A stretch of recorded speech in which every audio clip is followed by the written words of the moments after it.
For exercise P4-10, once again, we're just going to draw the rough outline of this object. I know that this is going to go up 35, and that's one of the few dimensions that I'm actually going to be placing right now, because I do know that for the rest of this, it's pretty much going to be just eyeballing to get the proportions somewhat similar. So we'll bring this down here, over, up, over, down, and then close this off. Now notice I didn't really seem to mind when I accidentally drew that line out of vertical, because it's one constraint away from being vertical. The next thing that I'm going to do is I'm going to begin to dimension this thing so that everything is where it's supposed to be. First I need to put a horizontal constraint between this point and this point. That's something that's not really shown in the book, but it is implied that this point and this point are lined up. The other thing is that we need to remember is that this is not symmetrical. This has a varying dimension to it. So as I go through and place my dimensions, you'll see that that is not centered. So this is going to be 60. The overall is going to be 90. This segment right here is 30. This segment right here is going to be 25.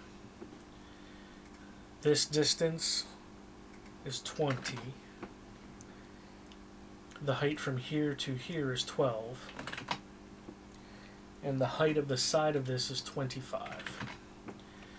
Okay, now one of the things that you'll probably hear me say over and over again in this class is that I am somewhat lazy. And because of that laziness, I'm going to go ahead and put in another line straight across here, and then dimension that line down from the top at 15. Okay, now I can go ahead and finish my sketch, and I'm going to extrude this entire piece, selecting both of these profiles. But I'm going to do a mid-plane extrusion, a total distance of 55. Expand extrusion 1, right-click, share sketch. Go right back to extrude, grab that little triangle that I had initially. Going to do a mid-plane.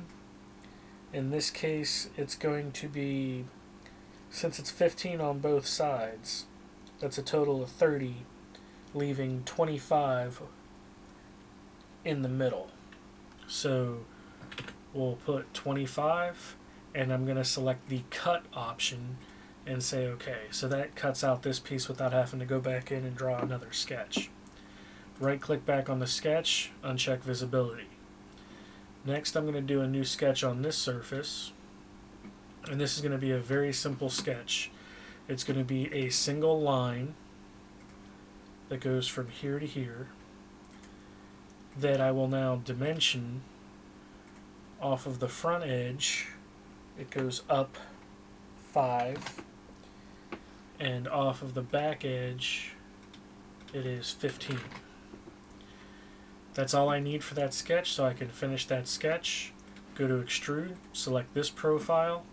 I do want it to cut, which is automatically going to move it going the other direction, and it's going to cut in 20. So I'll say OK, and there's that cutout. So what I've got now is I've got this cutout, this cutout, and this cutout. The only thing I have left is the hole. So I'm going to select the hole command, pick this face, pick my two reference edges. Up from the bottom it is 20.